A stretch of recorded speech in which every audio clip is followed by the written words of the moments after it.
ಗುಸುಗುಸು ಗೋವಿಂದಣ್ಣ ಅವರ ಪರಮ ಮಿತ್ರ ವೀರೇಂದ್ರ ಅವರು ಇದಕ್ಕೂ ವಿಚಾರಗಳನ್ನು ತಿಳಿಸೋದಕ್ಕೆ ನಮ್ಮ ಗೋವಿಂದಣ್ಣ ಅವರಿಂದ ಏನು ಮಾಹಿತಿ ಬಂದಿದೆ ಅದನ್ನು ನಮ್ಮ ಜೊತೆಗೆ ಹಂಚ್ಕೊಳ್ಳೋದಕ್ಕೆ ಕೂತಿದ್ದಾರೆ. ನಾನು ವೀರೇಂದ್ರ ಆಗಲೇ ಒಂದು ವಿಚಾರ ಕೇಳೋದಕ್ಕೆ ಮರೆತುಬಿಟ್ಟೆ. ಈಗ ಈ ವಿಚಾರ ನಾನು ಮಾತಾಡ್ತೀನಿ. ಅದಕ್ಕಿಂತ ಮುಂಚೆ ಈಗ 55 ವರ್ಷ ಒಳಗಿನವರನ್ನ ಮಂತ್ರಿ ಮಾಡೋದಕ್ಕೆ ರೆಡಿ ಇದ್ದಾರೆ, ಯಾರು ನಾನು ಸೀನಿಯರ್ ಲೀಡರ್ ಅಂತ ಹೇಳ್ತಾ ಇಲ್ಲ ಅಂತ ನೀವು ಹೇಳಿದ್ರಲ್ಲ, ನಾನೊಂದು ಪ್ರಶ್ನೆ ಕೇಳ್ಬೋದಾ ನಿಮ್ಮನ್ನ? ಅದು ಈಗ ನೆಕ್ಸ್ಟ್ ಈ ಸ್ಟೋರಿ ಆದ್ಮೇಲೆ GB ಎಲೆಕ್ಷನ್ ಆದ್ಮೇಲೆ ಅಗೇನ್ ಬೆಳಗಾವಿ ಸ್ಟೋರಿ ಬರುತ್ತೆ ಮಂತ್ರಿಮಂಡಲದ, ಅವಾಗ ಚರ್ಚೆ ಮಾಡೋಣ ಪಾಟೀಲ್. ಇಲ್ಲ ಡೈವರ್ಟ್ ಆಗುತ್ತೆ ಅಂತ ತಗೊಳ್ಳಿ, ತೊಂದ್ರೆ ಇಲ್ಲ ತಗೊಳ್ಳಿ. ನಮ್ಮ ಗುಸುಗುಸು ಗೋವಿಂದನ ವಯಸ್ಸು ಎಷ್ಟು? ಓಹೋ ಈಗ ಬಂದ್ರಿ ನೋಡಿ, ಬುಡಕ್ಕೆ ಬಂದ್ಬಿಟ್ರಿ ನೀವು. ಅದಕ್ಕೆ ಬೇಡ, ಲಾಸ್ಟಿಗೆ ಹೋಗೋಣ ಅಂತ ಹೇಳಿದ್ದೆಲ್ಲ ನನಗೆ ಗೊತ್ತು. ನೀವು ಗೋವಿಂದಣ್ಣಲ್ಲಿ ಬುಡಕ್ಕೆ ಬರ್ತೀರಿ ಅಂತ ಗೊತ್ತು. ಈಗ ಹೆಂಗೆ ಗೊತ್ತಾ ಇದು, ಈಗ ನಾವೆಲ್ಲ ಸಾಮಾನ್ಯವಾಗಿ ಏನು ಹೇಳ್ತೀವಿ, ಹೆಂಗಸರು ವಯಸ್ಸು ಕೇಳಬಾರ್ದು, ಗಂಡಸರು ಸಂಬಳ ಕೇಳಬಾರ್ದು ಅಂತೀವಿ. ಆದರೆ ಗೋವಿಂದಣ್ಣರ ಸಂಬಳನೂ ಕೇಳಬಾರ್ದು, ವಯಸ್ಸು ಕೇಳಬಾರ್ದು, ಫೋನ್ ನಂಬರು ಕೇಳಬಾರ್ದು ಅನ್ನೋದು ಅವ್ರದೇ ರೂಲ್ಸು ಪಾಟೀಲ್ರೆ. ಏನೋ ಅರ್ಥ ಆಗ್ತಿಲ್ವ, ಬೇರೆ ಥರ ಹೇಳಿದ್ರಿ ನೀವು. ಇರಲಿ ಬಿಡಿ. ಅಂದರೆ ನಾನು ಏನಕ್ಕೆ ಕೇಳಿದೆ ಅಂತಂದರೆ, ಅವ್ರನ್ನೇನಾದ್ರು ಮಂತ್ರಿ ಮಾಡ್ತಾರೋ ಏನೋ, 55 ವರ್ಷ ವಯಸ್ಸು ಕೆಳಗಡೆ ಇದ್ರೆ ಅನ್ನೋ ಅಂತ ಲೆಕ್ಕಾಚಾರ ಇತ್ತು. ಅದು ಮೊನ್ನೆ ಹೇಳಿದ್ದಲ್ಲ ಪಾಟೀಲ್ರೆ, ಅವರು ರಾಜಕಾರಣಕ್ಕೂ ಅವರಿಗೂ ದೂರ, ರಾಜಕಾರಣಿಗಳ ಮೂಲಕ್ಕೂ ಅವರಿಗೂ ಹತ್ರ. ಓಕೆ, ಈಗ ವಿಷಯಕ್ಕೆ ಬರ್ತೀನಿ ನಾನು. ಈಗ GBA ಚುನಾವಣೆ ಮುಂದೂಡಿಕೆ ಆದ್ರೆ ಪಕ್ಷ ಭೇದವನ್ನ ಮರೆತು ಎಲ್ಲಾ ಶಾಸಕರು ಒಗ್ಗಟ್ಟಾಗ್ತಾರೆ, ಪಾರ್ಟಿ ಅವರೆಲ್ಲ ಸೇರಿ ಪಾರ್ಟಿ ಮಾಡ್ತಾರೆ ಅನ್ನೋ ವಿಚಾರವನ್ನ ಹೇಳ್ತಾ ಇದ್ರಲ್ಲ, ಇದನ್ನ ಮುಂದುವರೆದ ಭಾಗ ಒಂದು ಹೇಳ್ತೀನಿ ಕೇಳಿ. ನನಗೊಂದು ಅನುಮಾನ ಏನು ಗೊತ್ತಾ, ಈಗ ಸುಪ್ರೀಂ ಕೋರ್ಟ್ ಡಿಸೆಂಬರ್ 31ಕ್ಕೆ ಅದ್ರ ಒಳಗಡೆನೆ ನೀವು ಎಲೆಕ್ಷನ್ ನಡೆಸಬೇಕು ಅನ್ನುವಂಥ ಸೂಚನೆಯನ್ನ ಕೊಟ್ಟಿದೆ. ಈ ರೀತಿ ಮುಂದೂಡ್ತಾ ಇದ್ದಂತೆ ಈಗ ಆಡಳಿತ ಪಕ್ಷ ಸೇರಿ ಹಲವರಿಗೂ ಇದು ಒಂದು ರೀತಿ ರಿಲೀಫ್ ಸಿಕ್ಕಿರಬಹುದು. ಆದ್ರೆ ನನ್ನ ಅನುಮಾನ ಏನ್ ಗೊತ್ತಾ, ಒಂದು ಖಾತ್ರಿಯಾಗಿ ಹೇಳಬಹುದು ಅಂತ ಅನ್ಸುತ್ತೆ, ಅಥವಾ ಬೇಡ ಬಿಡಿ, ಖಾತ್ರಿ ಬೇಡ, ಒಂದು ಅನುಮಾನ ಅಂತಾನೆ ಇಟ್ಕೊಳ್ಳಿ. ಡಿಸೆಂಬರ್ 31ಕ್ಕೂ ಎಲೆಕ್ಷನ್ ನಡೆಯಲ್ಲ ನೋಡಿ, ಡೌಟ್ ನನಗೆ. ಏನಂತೀರಿ ನೀವು? ಅಲ್ಲ, ನಿಮ್ದು ಪಾಯಿಂಟ್ ವ್ಯಾಲಿಡ್ ಇದೆ. ಯಾಕಂದ್ರೆ ಈಗ ಮಾರ್ಚ್ ಆಯ್ತು, ಆಗಸ್ಟ್ ಆಯ್ತು, ಈಗ ಡಿಸೆಂಬರ್ ಅಂತ ಆಯ್ತು. ಲಾಸ್ಟ್ ಟೈಮ್ ಆಗಸ್ಟಲ್ಲೂ ಕೂಡ ಇದೇ ಕಡೆಯ ಗಡುವು ಅಂತ ಹೇಳಿದ್ರು. ಈಗಂತೂ ಸಿಬಲ್ ಅವರೇ ಹೋಗಿ ಹೇಳ್ಬಿಟ್ಟಿದ್ದಾರೆ, ಇಲ್ಲ ನಾನು ಮತ್ತೆ ನಿಮ್ಮ ಎದುರುಗಡೆ ಬಂದು ಡೇಟ್ ಕೇಳಲ್ಲ, ಇದು ಲಾಸ್ಟ್ ಟೈಮ್ ನಾನು ನಿಮ್ಮ ಹತ್ರ ಒಂದು ಡೇಟ್ ಕೇಳ್ತಿರೋದು, ಇದೊಂದ್ಸತಿ ಅದು SIR ಕಾರಣಕ್ಕೆ ಎಕ್ಸ್ಟೆನ್ಷನ್ ಕೊಟ್ಬಿಡಿ ಅಂತ ಸ್ವತಃ ಕಪಿಲ್ ಸಿಬಲ್ ಅವರೇ ಜಡ್ಜ್ ಮುಂದೆ ನಿಂತ್ಕೊಂಡು ಹೇಳ್ಬಿಟ್ಟಿದ್ದಾರೆ. ಇಷ್ಟು ಹೇಳಿದ ಮೇಲೆ ಈಗ ನಿಮ್ಮ ಪಾಯಿಂಟ್ ನೋಡ ನಾವು ವ್ಯಾಲಿಡ್ ಅಂತ ಯಾಕೆ ಹೇಳ್ತೀನಿ ಗೊತ್ತಾ, ಎಲೆಕ್ಷನ್ ಆಗದೆ ಎಷ್ಟು ವರ್ಷ ಆಯ್ತು ಪಾಟೀಲ್ರೆ? 2015 ಲಾಸ್ಟ್ ಎಲೆಕ್ಷನ್ ಆಗಿದ್ದು, ಈಗ ನಾವಿರೋದು 2026. ಹಿಂಗಿರುವಾಗ ನಿಮ್ಮ ಮಾತನ್ನ ತೆಗ್ದಾಕಲ್ಲ ಹಂಗಂತ ಹೇಳಿ ನಾವು ಈಗ ಕೋರ್ಟ್ ಮುಂದೆ ಹೋಗಿ ಹೇಳಿದ್ದಾರೆ. ಹೇಳಿ ಪಾಟೀಲ್ ಹೇಳಿ. ಅಲ್ಲ, ನಾವು ತೆಗೆದುಹಾಕೋ ಮಾತೇ ಆಡಲ್ಲ. ಅಲ್ಲ, ತೆಗ್ದಾಕೋ ಮಾತು ಆಡೋದೇ ಇಲ್ಲ. ನೀವು ತೆಗ್ದಾಕೋ ಮಾತು ಆಡೋದಿಲ್ಲ ಅನ್ನೋ ಕಾರಣಕ್ಕಾಗಿ ನಾವು ಹೇಳ್ತೀವಿ ನಾವು ತೆಗ್ದಾಕಲ್ಲ ಅಂತೇಳಿ. ಯಾಕಂದ್ರೆ ನಮ್ಗೆ ಅಷ್ಟು ಕಾನ್ಫಿಡೆನ್ಸ್ ನಿಮ್ಮ ಮೇಲೆ. ಈಗ ಮುಂದುವರೆಯೋಣ ಪಾಟೀಲ್. ನನಗೆ ಒಂದು ಲೆಕ್ಕಾಚಾರದ ಬಗ್ಗೆ ಹೇಳಿ ನೀವು. ಈಗ ಇವರೆಲ್ಲ ಪಾರ್ಟಿಯವರು ಬೆಂಗಳೂರಿನಲ್ಲಿರುವಂತಹ ಶಾಸಕರಿಗೆ ಒಂದು ರೀತಿ ಸಮಾಧಾನ, GBA ಚುನಾವಣೆ ಮುಂದೆ ಹೋಯ್ತು ಅಂತಂದ್ರೆ ಒಂದು ರೀತಿ ರಿಲೀಫು, ಅದು ಕಾಂಗ್ರೆಸ್ ಆಗಿರ್ಲಿ, BJP ಆಗಿರ್ಲಿ, ಮತ್ತೊಬ್ಬರಾಗಿರ್ಲಿ ಅನ್ನೋಂಥ ಮಾತಿದೆಯಲ್ಲ.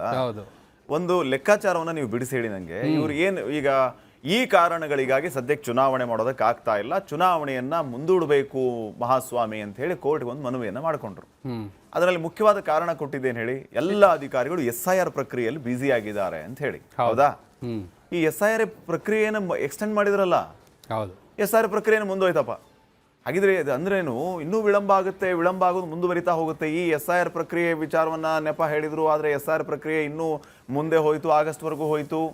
ಹಾಗಿದ್ರೆ ಇವರು ಕೊಟ್ಟ ಕಾರಣ ಮತ್ತು ಈಗ ಸದ್ಯಕ್ಕೆ ಚುನಾವಣೆ ಮುಂದೂಡಿರೋದು, ಹೇಳಿರುವಂತಹ ನೆಪಗಳು, ಇವೆಲ್ಲ ನೋಡಿದ್ರೆ ಏನು ಲೆಕ್ಕಾಚಾರ ಇದು ಪಾಟೀಲ್ರೆ? ಈಗ ರಾಜಕೀಯ ಹೆಂಗಿರುತ್ತೆ ಅನ್ನೋದು ನಾನು ಹೇಳಿದೆ, ಎಷ್ಟು ಮುಂದೆ ಹಾಕೊಂಡ್ಬಂದಿದ್ದಾರೆ ಎಲೆಕ್ಷನ್ ಅಂತ. ಬಟ್ ವಾಸ್ತವನೂ ಹೇಳಬೇಕು. ಏನಂದ್ರೆ ರಾಜಕೀಯ ಬೇರೆ, ಹಾಗೆ ಅದ್ರ ಜೊತೆಗಿರುವ ವಾಸ್ತವೂ ಕೂಡ ಹೇಳಬೇಕಾಗುತ್ತಲ್ಲ. ಏನಂದ್ರೆ ಈಗ SIR ಮುಂದೂಡಿಕೆ ಆಯಿತು ಅಂತ ನೀವು ಹೇಳಿದ್ರಿ. SIR ಈಗ 1 ವಾರ ಮುಂದೂಡಿಕೆ ಆಗಿದೆ, ಆಗಸ್ಟ್ 8ರವರೆಗೂ. ಏನಕ್ಕೆ? ಎನ್ಯುಮರೇಷನ್ಗೆ ಅಂತ. ಹೌದಾ ಪಾಟೀಲ್ರೆ? ಎನ್ಯುಮರೇಷನ್ಗೆ 1 ವಾರ ಎಕ್ಸ್ಟೆನ್ಷನ್ ಮಾಡಿದ್ದಾರೆ.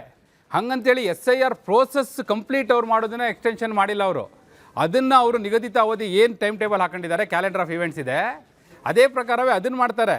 ಎನ್ಯುಮರೇಷನ್ಗೆ ಮಾತ್ರ ಇವ್ರು ಹೋಗಿ ಕೇಳ್ಕೊಂಡಿದ್ದಾರೆ, ಅವ್ರು ಆಯ್ತಪ್ಪ ಅಲ್ಲಿ 1 ವಾರ ಹೆಚ್ಚಿಗೆ ಮಾಡಿದ್ದಾರೆ. ಅದನ್ನು ಬಿಟ್ಟು SIR ಮುಂದೂಡಿಕೆ ಆಯ್ತಾ ಪೂರ್ತಿ ಪ್ರೋಸೆಸ್ಸು? ಇಲ್ಲ, ಇದು ಕೇವಲ ಎನ್ಯುಮರೇಷನ್ಗೆ ಸೀಮಿತವಾಗಿ ಮುಂದೂಡಿಕೆ ಆಗಿರೋದು. ಹೌದು, ಆಯ್ತು. ಹಂಗಿದ್ರೆ what point you are making? December 31ರೊಳಗೆ ಎಲೆಕ್ಷನ್ ಪಕ್ಕ ಆಗುತ್ತೆ ಅಂತ ನೀವು ಹೇಳ್ತಿದ್ದೀರಿ. ಅದಕ್ಕೆ ಫಸ್ಟೇ ನಾನು ಆಂಟಿಸಿಪೇಟರಿ ವೇಲ್ ತಗೊಂಡ್ಬಿಟ್ಟು ಏನಂದೆ, ರಾಜಕೀಯ ಬೇರೆ ಪಾಟೀಲ್ರೇ, ಫಸ್ಟೇ ಹೇಳ್ಬಿಟ್ಟೆ ನಾನು. ಮೊದಲ ಮಾತೆ ರಾಜಕೀಯ ಬೇರೆ, ವಾಸ್ತವ ಈಗ ಆಗಿರೋದೇನು ಆಗಿರೋದಿದು. ಹಾಗಂದ್ರೆ ನೀವು ರಾಜಕೀಯ ಚರ್ಚೆಗೆ ಬಂದ್ರೆ ಅದು ಬೇರೆನೇ ಇದೆ. ಅದು ಆಯ್ತು. ಈಗ ನಾವು ಒಂದು ಲೀಗಲ್ ಆಸ್ಪೆಕ್ಟ್ ಅಲ್ಲಿ ಪ್ರಶ್ನೆ ಮಾಡ್ತೀನಿ. ಆಗ್ಲಿ. ಈಗ ಡಿಸೆಂಬರ್ 31ರೊಳಗೆ ಎಲೆಕ್ಷನ್ ನಡೆಸಲೇಬೇಕು ಅನ್ನುವಂತ ಸೂಚನೆ ಕೊಟ್ಟಿದ್ದಾರೆ. ಸಿಬಲ್ ಅವರು ಇನ್ನೊಮ್ಮೆ ಬಂದು ನಾವು ನಿಮ್ಮ ಹತ್ರ ಸಮಯ ವಿಸ್ತರಣೆ ಮಾಡಿ ಅಂತ ಕೇಳೋದೇ ಇಲ್ಲ ಅಂತ ಹೇಳಿದ್ರು ಅನ್ನುವಂತ ಮಾತನ್ನು ನೀವು ಹೇಳ್ತಾ ಇದ್ರಿ. ಹೌದು. ಈಗ ಡಿಸೆಂಬರ್ 31 ಎಲೆಕ್ಷನ್ ನಡೆಸಲಿಲ್ಲ ಅಂತಂದ್ರೆ ಅವಾಗ ಮತ್ತೆ ಬೇರೆ ರೀತಿಯ ಕಾರಣಗಳನ್ನ ಹುಡುಕೊಂಡ್ರೆ ಅದು ಕಂಟೆಂಪ್ಟ್ ಆಫ್ ಕೋರ್ಟ್ ಆಗಲ್ವಾ? ಈಗ ಕಂಟೆಂಪ್ಟ್ ಆಫ್ ಕೋರ್ಟ್ ಆಗದೇ ಆಗಿದ್ದಿದ್ರೆ ಎಷ್ಟು ಸತಿ ಆಗ್ಬೇಕಿತ್ತು? ಅದು ಕರೆಕ್ಟ್. ಈಗ ಹೇಳಿದ್ರಲ್ಲ ಇವರು ಡಿಸೆಂಬರ್ 31 ಎಲೆಕ್ಷನ್ ಮಾಡೇ ಮಾಡ್ತೀವಿ ಅಂತ, ಮತ್ತೆ ಏನಾದ್ರು ನೆಪ ಹೇಳಿದ್ರೆ ಎಲೆಕ್ಷನ್ ಮಾಡ್ಲಿಲ್ಲ ಅಂತಂದ್ರೆ ಅಂತ ನಾನು ಕೇಳ್ತಾ ಇರೋದು. ಈಗ ಎಷ್ಟೋ ಸಂದರ್ಭಗಳಲ್ಲಿ ನಾವು ನೋಡಿದೀವಿ, ಕೋರ್ಟ್ಗಳಲ್ಲಿ ಸ್ಟ್ರೆಚರ್ ಪಾಸ್ ಮಾಡ್ತಾರೆ. ಹಿಂದೆ ಆಗಿದೆ, ಇದೇ BBMP ಚುನಾವಣೆ ವಿಚಾರವಾಗಿ ಆಗಿದೆ. ಈಗ ಅವಾಗ ಹೋರಾಟ ಮಾಡ್ಲಿಕ್ಕೆ ಒಬ್ರು ಇದ್ರು, ಸುಪ್ರೀಂ ಕೋರ್ಟ್ ವರ್ಗೂ ಹೋಗಿ ಹೋರಾಟ ಮಾಡ್ಲಿಕ್ಕೆ ಇದ್ರು ಪಾಟೀಲ್ರೆ. ಆದ್ರೆ ಇವಾಗ ಏನಾಗಿದೆ ಅಂದ್ರೆ ಈಗ ಹೋರಾಟ ಮಾಡ್ತಿರೋರೇ ಇವತ್ತು ಹೇಳಿಕೆ ಕೊಟ್ಟಿದ್ದಾರೆ. ಅಬ್ದುಲ್ ವಾಜಿದ್ ಸ್ಟೇಟ್ಮೆಂಟ್ ಕೊಟ್ಟಿದ್ದಾರೆ. ಯಾರು ಅರ್ಜಿ ಹಾಕಿದಾರಲ್ಲ ಎಲೆಕ್ಷನ್ ಆಗ್ಬೇಕು ಅಂತ ಹೇಳಿ, ಅವರೇ ಇಲ್ಲ ಆಗುತ್ತೆ ಬಿಡಿ ಎಲೆಕ್ಷನ್ ಮಾಡ್ಬಿಡ್ತಾರೆ, ಇನ್ನೇನು ಈ ಸತಿ ಹೋಗಿ ಹೇಳಿದ್ದಾರೆ ಹಿಂಗೆ ಡಿಸೆಂಬರ್ 31 ಮಾಡ್ಬಿಡ್ತಾರೆ ಅಂತ. ಯಾರು ಎಲೆಕ್ಷನ್ ಆಗ್ಬೇಕು ಅಂತ ಅರ್ಜಿ ಹಾಕಿದಾರಲ್ಲ ಅಬ್ದುಲ್ ವಾಜಿದ್ ಮತ್ತು M ಶಿವರಾಜ್ ಅಂತಲಿ, ಅವರು ಶಂಕರ ಮಠದಿಂದ ಕಾರ್ಪೊರೇಟರ್ ಆಗಿದ್ರು, ಶಂಕರ ಮಠ ವಾರ್ಡ್ರಿಂದ.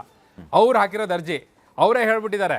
ಇದು ನೀವು ಡಾಕ್ಯುಮೆಂಟ್ಸು ಅಫಿಡವಿಟ್ಟು ಅಂತ ನೋಡ್ಲಿಕ್ಕೆ ಹೋದ್ರೆ ಅಫಿಡವಿಟ್ಟು, ಹಳೆ ಅಫಿಡವಿಟ್ ಮೇಲೆ ಇವತ್ತು ತೀರ್ಪನ್ನು ಕೊಟ್ಟಿದ್ದಾರೆ. ಮುಂದೆ ಏನಾಗುತ್ತೆ ಅಂತ ನೋಡೋಣ. ಇದೆಲ್ಲವೂ ಕೂಡ ಲೀಗಲ್ ಪಾಯಿಂಟ್ಸ್. ಮೂರನೇ ಸ್ಟೋರಿಗೆ ಹೋಗೋಣ. ಎಸ್.